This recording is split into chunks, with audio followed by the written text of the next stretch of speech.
This program is designed to provide general information with regards to the subject matters covered. This information is given with the understanding that neither the hosts, guests, sponsors, or station are engaged in rendering any specific and personal, medical, financial, legal, counseling, professional service, or any advice. You should seek the services of competent professionals before applying or trying any suggested ideas.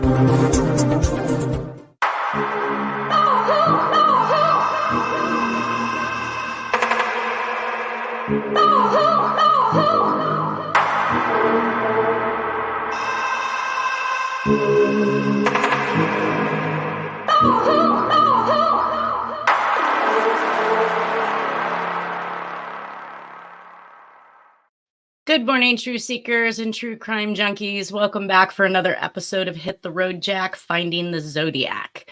I'm going to cover some laundry today, of course. I am always boggled by the amount of individuals who believe they know who the Zodiac killer is and the claims that they want to make. And of course, if you start asking them questions, you find yourself in some weird conundrum with them not wanting to answer your questions. They don't have answers, and ultimately they get mad. So whack jobs that become toxic in these cases, should I say. It's not just necessarily the Zodiac case. However, when you include all these different serial killing sprees, you do find multiple people who then want to cross over and identify all of these as one particular serial killer. And honestly speaking, really what I'm doing here is about the handwriting. I'm an expert in the handwriting, nothing else. I'm not an expert in the Zodiac cases. I'm not an expert in the Santa Rosa hitchhiker murders. There are so many places that I'm just not equipped. I haven't been around long enough. I haven't been able to read all of the rhetoric that's out there in regards to these cases. And of course, I clearly do note that information that used to be on the internet is no longer available on the internet. And I try to at least bring that to the forefront because some of my research extends back to 2009 before some of these things went missing. So I'm really just trying to clear up the misnomers of information that's being given and try to show and support how Jack is still the best fit while maintaining conversations with others in regards to their evidence or their suspects, and hopefully helping them to move on, if I can, through a handwriting examination or other factors like the individual not being in the right area, not of the right age, doesn't match the composite. So this really comes in light with this last Moonlight person that I have been talking about, who literally sent us the information last week in regards to the man that was burned alive in the cabin. So it had been kind of going back and forth. Moonlight would not answer my questions, would almost get evasive or even rude if they couldn't answer the questions or if I disregarded one of their suspects. And she's been back and forth. We've heard things about Darlene Ferrin's second daughter that she supposedly had. And everybody is just absolutely laughing out loud about this, that if you follow any storyline, which includes another child by Darlene Ferrin, you are likely being lied to. And it's just another one of those false cases to cause more confusion and disinformation. So you can't really pick apart what's going on. As far as I know, and I've been told by others that do and have researched this case since the 80s, Darlene Ferrin was not known to have another daughter. So that one got erased, and then Moonlight came back and wanted to give me the idea that there was a group of 4 people that were involved, such as Fred Manali, Richard Anderson, and Ed Edwards. And we're going to talk about that here in a few minutes. But if anyone in these cases becomes verbally degrading when they can't answer a question because it's adverse to their theory or suspect, you're dealing with what I call the Zodiac killer kooks. Tiptoe away slowly. It seems that people with an agenda cannot discuss their position in an adult-like fashion if you don't believe what it is they're saying. So if you ask me a question, I will answer it. If you put something up on YouTube, you put something up on my message board, I will answer it. But don't put it up there and then take it down. I'd get the notification that it was there. Then I go to look for it. And as in this case with Moonlight, on several occasions, the questions were really good ones and they deserved answers. But when I go back to actually respond, they're gone.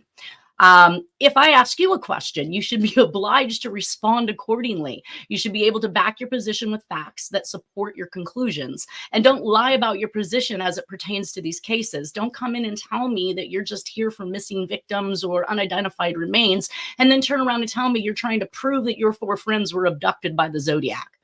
Moonlight will tell you the only people she is interested in is these unidentified remains and missing people. But then she's got an entire agenda that includes multiple different suspects, multiple different people making claims. And I don't know if she's just here to give me some busy work because she knows I'm going to do the research, take the time to actually look at these individuals and see if they fit the bill. I'm happy to discuss your evidence and even review handwriting in regards to any suspect in order to find out the truth for you. And don't get mad at me because your reasoning lacks support or evidence and I ask about it. I should not have my time wasted by people who want to regurgitate the facts of the 5 known cases and the hundreds of other should-bes. This requires me to research the story, show the facts that can be attained, including ruling people out by the handwriting. It's very tiring, but I'm willing to do it in order to maintain the position that Jack is still that best suspect. So on top of last week with the introduction of what she believed was a squadron of 4 and people committing suicide as they were being questioned, things of this nature, she indicated that in December of 1969 was the unconfirmed kill of ZK Leona Roberts. Now, I don't understand why she's labeled it ZK. Leona Roberts is in my presentation, and we're going to discuss that, but I wouldn't call it a Zodiac murder until it could be confirmed that it was. She says where Leona was abducted from the neighbor received a Zodiac call. So now she is labeling the suspect as a Zodiac killer because they made a phone call. And I've been told by the FBI that this is something that actually consistently happens with serial killers. They do make phone calls. They do want to tell somebody that they've done this. Witnesses said there appeared to be 2 men, but it was unknown if they were related to the abduction. Now, when I've researched this information on Leona, it goes back and forth. I'm told there's 1 guy, I'm told there's 2 guys, so I'm not really sure how to work that out, other than the fact that these people are willing to be seen in broad daylight in an apartment complex abducting this girl. That does not scream Zodiac to me. Leona was found the same manner as a percentage of the hitchhiker killer kills. So a percentage, again, that's very vague, clear as kind. Tell me exactly how many people were abducted, were held, were anything in regards to the Santa Rosa hitchhiker murders as it pertains to Leona, if you'd like to clump them together. I want everybody to know that, in fact, we do have Philip Hughes who confessed to a murder whereby he did call to claim responsibility to the family. So he isn't the Zodiac, but he still made a phone call. So that doesn't necessarily rule in or out the Zodiac in my mind at this point. More or less, what is said on that phone call. The linguistics, how they act, their behavior, if we can get information on those kind of things, that might help to tie that in. The home abductions don't really align with the Zodiac's MO, and Leona Roberts and Elaine Davis are looking like a crime that might have been committed by someone else. And the Zodiac appeared to be an opportunist, if not the hired gun that I think he is in some cases. Moonlight evidently ended up being completely upset and can't get over it, and then tried to bash me with lies that are being told on the internet. One of the things that she emailed me after telling me to go away, continued to email me multiple times, almost to a harassing point. I had to just send her to spam so I could get her out of my life. She sent me a clip of what looks like a video that's playing on the internet that indicates that I have stated at some point in time that Terrence Pascal assisted Robert Graysmith in making changes to the letters for his book. I've never made that statement. I've never made an ill statement in regards to Terrence Pascal at all. The only communication that I've had when I visited Terrence Pascal's house was in regards to the 1986 letter as to whether or not he believed that it was penned by the Zodiac, which he confirmed. Yes, it had been. No, it was not released to the public at that time.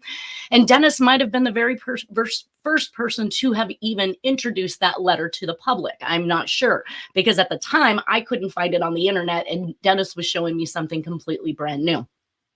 The other thing that I discussed with Terrence Pascal was the size of the papers, because my mentor had told me that I was wrong because the writing was too large on the sample that he gave me of the Zodiac's handwriting. But it turned out that that particular document that he gave me had been enlarged from a 5x7, approximately a 5x7, to an 8.5 by 11, which would have enlarged actually, all of the writing on the page, because it's been blown up to almost twice its size. And I did discover, like I'd said before, through an IT client that I was doing some work for in handwriting, who looked at that file for me, and the pixel width on it had been enlarged 1,000 by 1,000 when it was presented on Tom Voigt's website. So it had been altered from the get before it was even put up. Now, they also claimed that somehow I managed to change the words that were coming out of Rick Larson's mouth last week in the episode where we talked about Jack and his son having burned a man alive in a cabin. The information that she gave me on the victim clearly stated that the CO2 saturation, or the CO, saturation was 60%, which is the medical term for carbon monoxide, and that would mean that he was alive at the time that he was burnt to death. It fits exactly what Rick Larson said, but now this person is upset that she believes I changed the words from killed from killed to burned. And you can clearly see Rick Larson speaking into the direction of the camera. You can see the words you can read his lips and see that the words he's saying are exactly what he said, not me. So when they become this toxic, you just have to get them out of your life. Also, there are lots of things on the internet that claims to discredit my work. I don't necessarily go to look for them. I'm not going to try to defend myself in regards to them. There's no reason for me to justify anything that they're saying. I will if it's brought to my attention, especially if there's a question in regards to it. But you're going to find many websites in which they say I'm a snake oil salesman, or I'm this, that, or the other, that I'm lying, that I'm making things up. I'm really not. I'm just trying to catch up in this whole realm of the Zodiac fiasco and show the identification of handwriting and how Jack actually fits the bill. He has all of the qualities, all of the training, all of the capabilities to be the Zodiac killer. So if you stumble across a link or a website or even a video in which case they are trying to demean me, I actually take that as a small pat on the back, because they do say that bad publicity is still good publicity because somebody's pointing at you. Also, I look at it as a good thing because there are people out there seriously concerned with what I have to say, so much so that they're willing to take their time, money, effort, whatever it takes to produce whatever it is that they're producing in order to say I'm wrong. So that must mean I'm on the right track. We're going to go ahead and put up the PowerPoint presentation at this point in time. Last week I skipped over these, and I thought for the purpose of showing that there are other people out there doing some of the same things that are considered to be consistent with what the Zodiac was doing, I went ahead and I went back and I brought these murders back up, because I have since learned that they were confessed to, and there are other people that were convicted of them. So there was a murder on November 14th of 1969, a Maureen Patricia Field from Pleasant Hill Road, Kmart, that was then found in the Morgan Territory Road at Mount Diablo. Now, we know the Zodiac talked about Mount Diablo, so of course this is how it became part of my presentation to begin with. But since then, I'd learned that Philip Hughes had confessed and was convicted of the murder with the assistance of his girlfriend, I believe it was, who came forward and had stated that, yes, in fact, he committed these murders, and he ultimately confessed to them. On December 8th of 1969, so almost 3 weeks later, Philip Hughes called the family and said, "I'm calling about your daughter. She is dead. I killed her."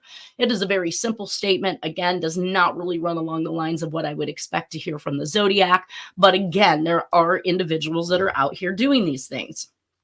And that brings us literally, I guess I need to turn my, there we go, to the next one, which is Patricia King on November 16th of 1969. So literally 2 days after the Field murder, Patricia King is found near or on football stadium at Diablo Valley College in Pleasant Hill, California. Now, we don't necessarily have the map out yet claiming Mount Diablo. So the fact that these are occurring, or these murders are occurring at Mount Diablo, or the bodies are being found there, really is an afterthought, or, may necessarily not be any relation whatsoever. But I did mark down that Patricia King was probably not a murder committed by the Zodiac.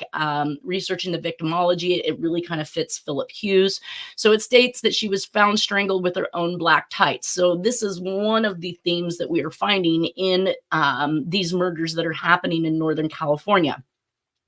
It says her body was found by a construction worker from Oakland who was one of the men working on the unfinished stadium at the college. She was from Walnut Creek.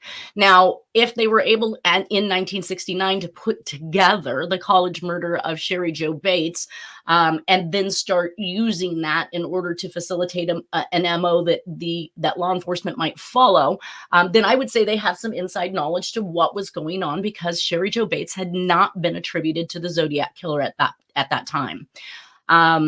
And also, she was living in Pleasant Hill, and Pleasant Hill is not something that's seen on the murder map that Sandy Betts has put forward. So I question if anything that comes from Pleasant Hill, and Philip Hughes seemed to be operating in the Pleasant Hill area. So last week we ruled out Fred Manali based on handwriting. I giggled because, again, I ran across some more comparisons of Fred Manali. People are really looking to nail it on him. But look at him. He looks nothing like the Zodiac killer. And you got to ask, what are they looking at and what do they see when they see this face and say, oh, that's the Zodiac? I mean, I know beauty is in the eye of the beholder, but that usually means if something's attracted to you, it doesn't mean it necessarily appears to look like something that it doesn't. And that brings us to Edward Wayne Edwards by moonlight, who was incarcerated in 62 to 67 in Kansas, which automatically for me rules him out as the possible Zodiac killer, because he was not available to do the Cheri Jo Bates murder. And we know that the Zodiac took credit for the Riverside activity. He's also 35 years of age in 1968. So he's a relatively young looking individual. But does not look like the composite either. And he's not in the right places at the right times. So one of the things that I noted on here is that he was paroled in 1967. Of course, at that point in time, I guess he had kind of gone AWOL into something like 19 different states that his daughter is trying to state.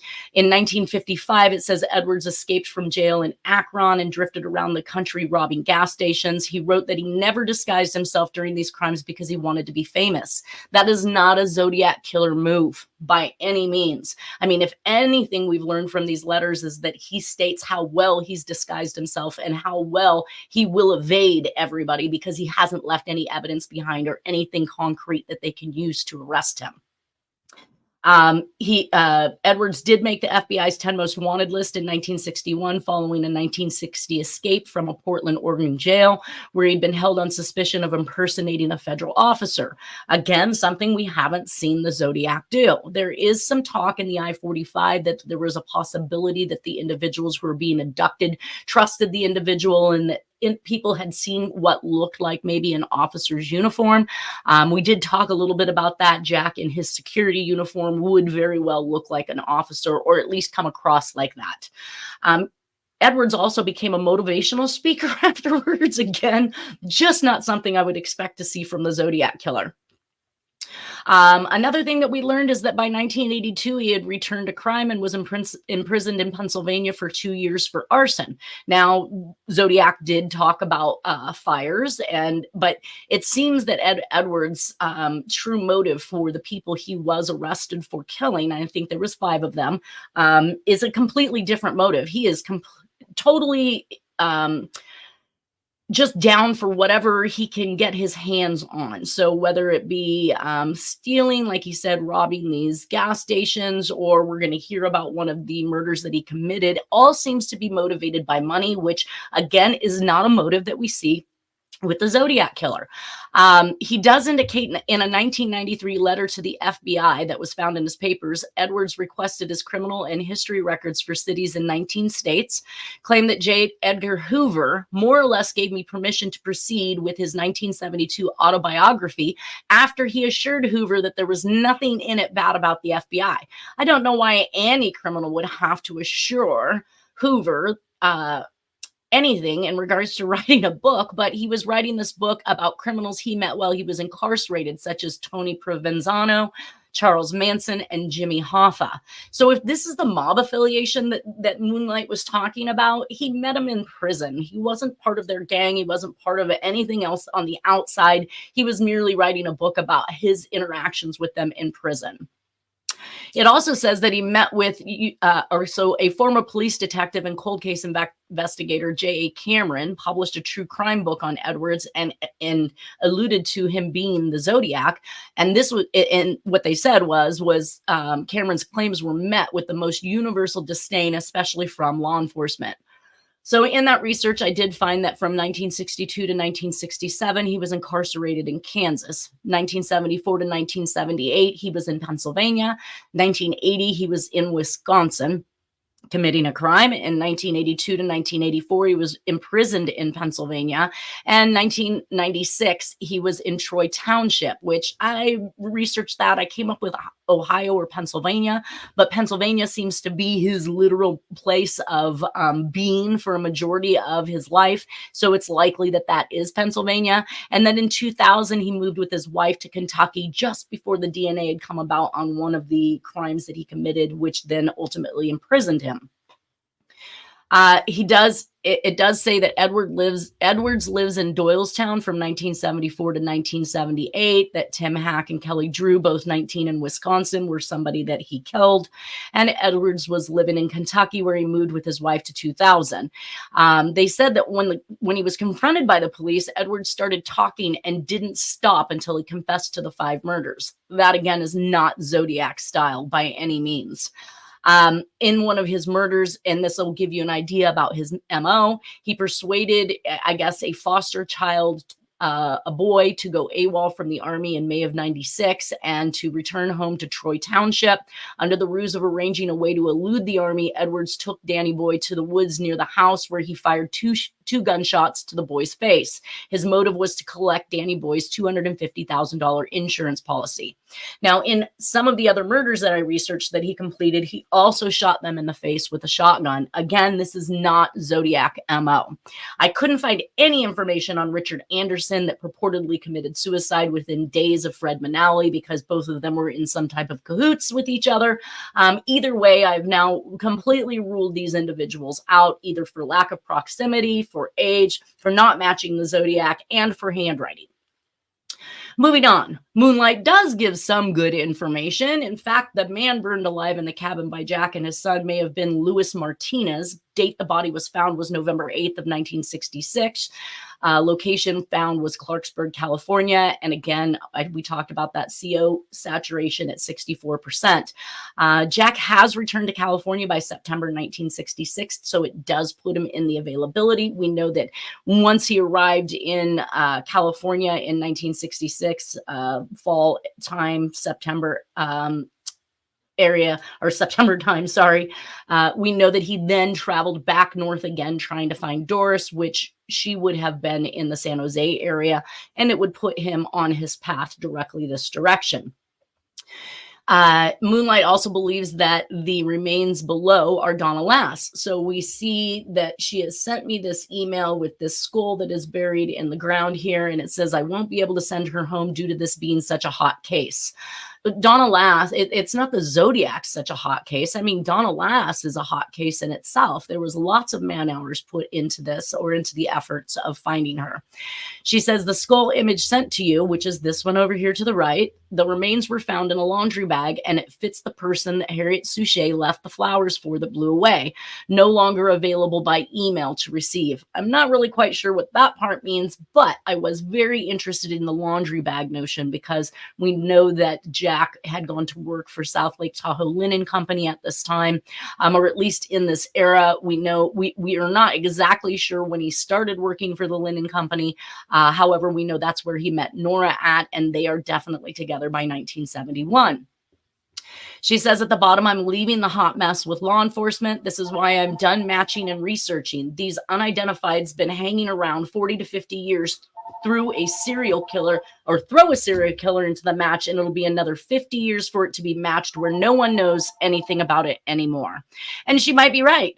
If they keep taking things down from the internet, eventually this information will not be available anymore. I also wanted to kind of take a back pedal here really quick on, we talked a little bit about James Sharp and Doreen Gaul, Manson family members and Scientologists. At least they had connections with both sides. Family members were aware that they were researching Scientology, and there is evidence that suggests that Doreen Gaul had actually dated Bruce Davis. And when I had said, I quoted Hot's name again erroneously last week, in which case Nolan had indicated he wasn't sure who I was talking about, and it was because I still had his name wrong in my presentation, and I was talking about Christopher Philip Zero Hot. So basically, Darlene Gaul knew Davis from Zero. We did note that she was stabbed over 50 times. It appears actually to be a small blade. Let's get back to that really quick. Also, the Albany Times Union was the newspaper that assisted in identifying Doreen Gaul. Very, very coincidental that Doreen had received a Zodiac letter, and then eventually we see that the Albany Times Union is actually who the Zodiac writes in 1973. We can see some of the marks from the stab wounds. They do appear to be rather small. So again, we are likely dealing with a very small knife, something like we saw in the Cheri Jo Bates murder. We saw that there was damage to the bottom of the feet. I'm not sure if that is stab wounds or maybe she cut herself in the alley or wherever it was that she was killed, but definitely a lot of stab wounds. That brings us back to the actual letter that was left in her apartment, I believe, or her room. It says, "So you think you can fool the old killer? Ha ha." There's the letter L right before the next line that says, "Know all hyphen your movements and the time they are made." So we have hyphens that are being used again to split ideas or thoughts, which we've seen in Jack's handwriting, in the Zodiac's handwriting, and in many of actually the handwriting so far. And we know all your movements and the time they are made. Time is short. Enjoy life while you can. You are too beautiful to live, and I must kill you. The Zodiac killer with an extracurricular Z thrown down there. So we have 2 extra L's and 1 extra Z in this communication. And the oddity, or the reason why I brought these into play with what we have going on, is because this letter L. Again, how would these individuals know that this extra letter L was something that was placed in the Elizabeth Short communications? We saw them purposely cut out of a magazine and placed onto a paper, and it had no relation to the rest of the message. So that tells me there's some type of connection here with this letter L, and there's some type of indicator that this L is providing to this communication, which might then convey that Harriet Suchet is right about there being secondary messages. Who knows? Either way, I also found that the blood dripping marks, or the circles with the dots in the center, are definitely something we see in the bleeding knife. And if these things are to be crossed over, or if the public is not finding out about these until well into the future, then how is it that another person could know to copycat in that same manner unless they had some type of inside information? Either way, let's see. Yes, who would know to cross-reference in a single communication Black Dahlia, Cheri Jo Bates, because we have the typewritten manner. The time is short, the I must kill you statements, those encompass Lake Berryessa, Cheri Jo Bates. I mean, all of these communications really kind of cross over each other. You are too beautiful to live. We've seen the word beautiful in the confession letter. In the confession letter, he said, I said it was about time. She asked me about time for what? I said it was about time for her to die. So again, we have the time notion. The fool, the old killer, ha. I did find that Lauren Swearingham's original solve of the 340 says you catch what's so damn funny. So of course, ha falls right in line with that. He hates getting caught. Don't assume an old nut dog is what you got. So that little rhyme over there is definitely up the poetic alley of the Zodiac killer. And we do see that in the Doreen Gaul, the old killer, which old nut dog. And we know that his persona at this point in time is definitely a killer. Let's see. So the typewritten all in caps is definitely like the Cheri Jo Bates confession letter. Fooled the old killer, matches the Lauren Swearingham solve, knows all their movements, kind of reminds me of the JonBenet Ramsey note, which says if we monitor you getting the money earlier, you can see that insert down here from the JonBenet Ramsey letter. I must kill you is kind of right up the same lines with justified retribution, revolution, and the statements made to the victims, such as at Lake Berryessa, where he says, I have to kill you guys. So time is short. That just keeps bringing us back to the watches and to the time references, which is definitely Black Dahlia, Cheri Jo Bates, the Lake Berryessa murders. Fun reference. And then, of course, the dripping of these actual characters that come down from underneath the Zodiac killer is much like the bleeding knife letter to Fairfield and the annihilating letter to Robert Graysmith, which I am convinced that the marks that were removed from that letter were purposely removed.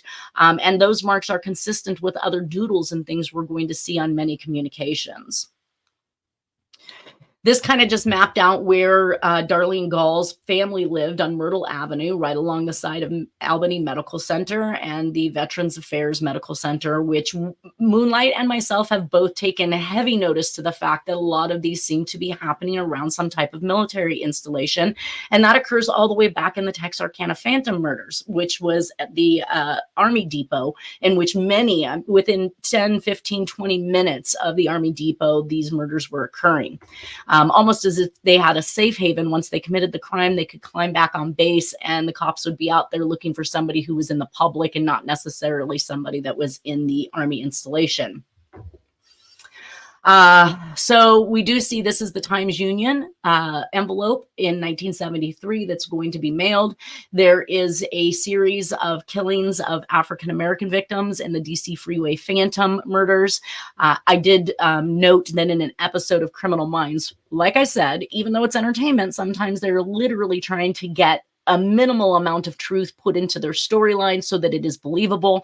And they mentioned the change in MO and the victimology of the Zodiac killer, which included males and females, Black and white victims. Now, if you don't include the Albany, New York stuff, we don't have any African-American victims in California that I know of, other than when Jack's nephew, Gary, had indicated that Jack attempted to run over a Black man and that he stabbed a Black man. But I have no proof of those. I don't even have victims for those.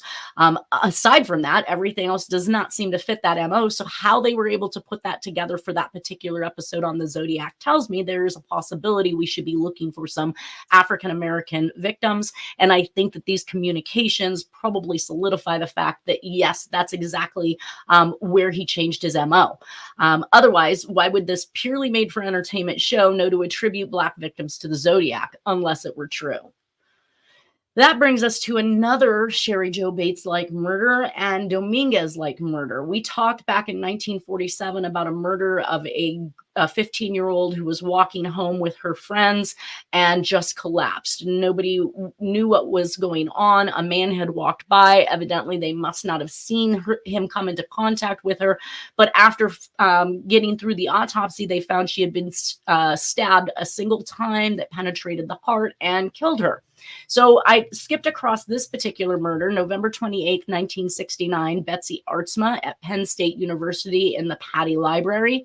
She was a 22-year-old woman from Holland, Michigan, United States, and a graduate student at Penn State University who was stabbed to death in broad daylight in the stacks of the Patty Library on Penn State's campus.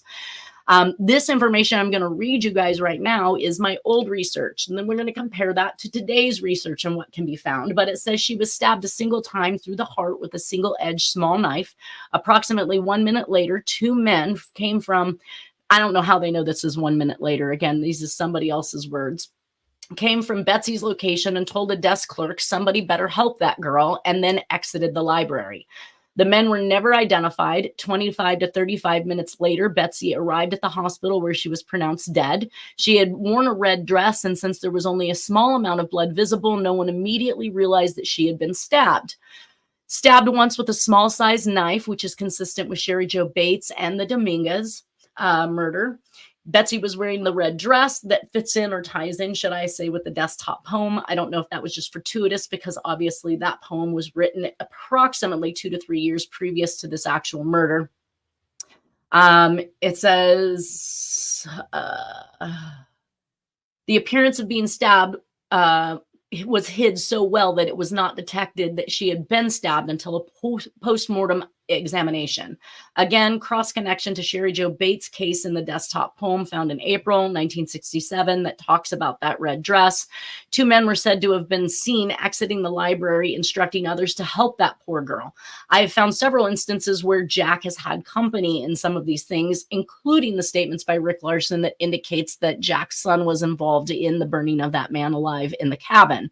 I do want to believe sometimes that there is more than one person that's involved with this, but I find that the letters have been written strictly by one individual. No indication of the we verbiage like we see in Anthrax or in some of the John Benet Ramsey letter, some of these other ones. So it leads me to believe that he is a loner in many of these kills, or he's certainly not talking about anybody else who might be involved, but it doesn't mean that they aren't. There is some info on the Penn State connection to the CIA, the MK Ultra stuff, especially with the Sandusky ordeal. And then all of a sudden, at this point in time, we see at the end of 1969, Jack buys a home at 2415 Dobrin Way, San Jose, California. It says in the end of 1969 to early 1970. So, and he owns this house until approximately 1972, based on Dennis's belief. I do need to do some research on this because I need to find out whether or not this property was ever owned, but this requires going back to the microfiche at the county clerk's office, which is a long, tedious process since you can't type in a name and actually come up with options to choose from. You really have to just go through the entire database. This house is also where he makes the darkroom so he can process films and photos. One of the articles I was able to find, I don't know how they have this nice clear one here that I did find on the internet, but the majority of the ones I seem to find is this particular version here with chunks and pieces missing. But I note that the newspaper wrote at this particular point in time that her body was found on the 2nd floor of the campus library Friday evening by an unidentified student. State police said the girl's body was covered with blood. Now, this contradicts the information that we just heard before, that nobody was aware of the fact that she had been stabbed until a post-mortem examination, because there was so little blood that had actually come out of the wound, being such a tiny little stab to the heart. And now we're seeing newspapers that says covered in blood, but this literally could be just the sensationalism of the newspapers. Either way, it makes more money, I suppose, if you make it more gory and more interesting. This is, I believe, the composite of what they think one of the individuals look like. So while the other information suggested there were 2 men that exited the library, I actually came up with the fact that that in this particular article here, or no, not in this article, but in the research that I was doing, that the library clerk was told to get that girl help. That sounds like a Zodiac 101 thing to do, but she indicated that there was just a single suspect. So I believe right here, November 28th, 1969, possible suspect in the Betsy Aardsma murder. Composite was made by the desk clerk who saw him leaving the library. So now that indicates that she only saw one person leaving the library, not 2. So where people get this information, I really don't know. Either way, this composite, again, with that big, huge jaw, they tried to liken it to Bundy, which I thought was interesting because he does not seem to be an out in the open, let everybody see and know what he's doing type person. And in this article, I actually found where someone in law enforcement said to go up to a girl and just stab her. That is so non-Bundy-ish. Said Art Norman, a Portland, Oregon psychologist who served on Bundy's defense team. None of his needs would be fulfilled. Although a killing in 1969 would have been early in Bundy's murder spree, Norman said Bundy preferred violent bludgeonings. So again, we can kind of follow these MOs to see whether or not they are a fit for these crimes. But this actual crime with Betsy Aardsma in November 28th of 1969 was very similar to the Cheri Jo Bates with the small knife, very similar to Lillian Dominguez in Santa Monica, California on October 2nd of 1947. And we almost start to see a pattern here with the small knife kills. This is October 2nd for Lillian Dominguez. We've got October 30th for Cheri Jo Bates, and we've got November 28th with Betsy Aardsma. I couldn't find any solid information on the two men, again, just like I just discussed, that reported the girl needing help, but the internet information about her state does vary from what the newspapers have printed. I did pull another article here where it says student collapses in the library. Again, if only one individual seen this happen and walked by and just said to the clerk, somebody needs to get that girl help, then where is it that they come to the understanding that anybody witnessed or seen this individual collapse? The composite indicates the library clerk seen this one man leaving the library and had heavy rimmed black glasses. That is definitely in the realm of the Zodiac killer. And while we look at things like Manali and Edwards, they don't wear glasses at all. So again, I wouldn't attribute this type of a murder to them, but I would attribute it to the Zodiac killer himself. That brings us to the December 1st, 1969 Elaine Davis murder. And the reason why I kind of ruled this one out was not only based on MO and what was going on, but also the fact that evidently if the Zodiac is back on November 28th in Pennsylvania, how would he then 2 days later, 3 days later be back in California? This is not beyond the Zodiac to be able to do. I find that he travels quite frequently and fluidly, and within matters of hours is able to make it from one location to the next, and usually driving straight through, likely because he's on some type of drugs or methamphetamines that would help him to stay awake and continue the drive without having to stop and rest. On December 1st of 1969, Elaine Davis at 158 Pioneer Avenue, Walnut Creek, California, or Martinez. Again, it's back and forth. I see one that says Martinez. I see one that says Walnut Creek. It's an unsolved murder, 17 years old. She was abducted from her house with her little sister who was home from a glass sliding door. Again, this abduction from a home type thing has not been something we've seen so far. It says some clothes were found in the backyard, clothes were found off of 680 in Alamo, and then clothes were also found along the highway in Highway 17 in Scotts Valley. I wish the information was a little bit more clear. I mean, was it, the socks here, the underwear here, the pants here, the shirt there? Or it almost sounds like she tried to run away with this huge bag of clothes and just kept dropping them or tossing them out the window on the way out. Not again necessarily the Zodiac MO. He is more opportunistic versus this stalking type. The individuals where he kills them, they haven't been there long. It wasn't as if he had an opportunity to know that this was their behavior or where they would go on particular evenings, or that it was known that they would attend or go on particular evenings that could even set a pattern for him. So he was definitely more opportunistic. Bet's murder map lists a victim in Walnut Creek and shows, I think, 4 victims for the Santa Cruz direction. So they basically found her body in the Santa Cruz area and she was abducted from Walnut Creek. So I'm not sure how this would be listed in the murder map for Sandy Betts, since she was taken from Walnut Creek and found floating in Santa Cruz. Again, this also wraps me around Philip Hughes, because he has admitted to abducting and strangling and doing these type of things with these girls. So this may likely be another Hughes possibility. At the time, the investigators mistakenly estimated the age of the victim to be 20 to 25 years old rather than the 17 years old that she was. So they didn't put the two together. But in 2000, a Walnut Creek police detective reviewed the Davis case. The detective scoured databases looking for recovered unidentified persons and learned of the body recovered in Santa Cruz. With the assistant of the Santa Cruz County Coroner's Office and a forensic anthropologist, investigators were able to exhume the body. Investigators were able to identify the body as Elaine Davis. Probably not the Zodiac, or at least I'm lending that direction. The final Manson family member murder that I became aware of, or at least that I know of, is this December 2nd, 1969 murder of Joel Dean Pugh. Now, he was killed at the Tallgarth Hotel in West Kensington, London, England. He was a Manson family member. They definitely were trying to figure out whether or not Bruce Davis was in the country at the time when the murder occurred.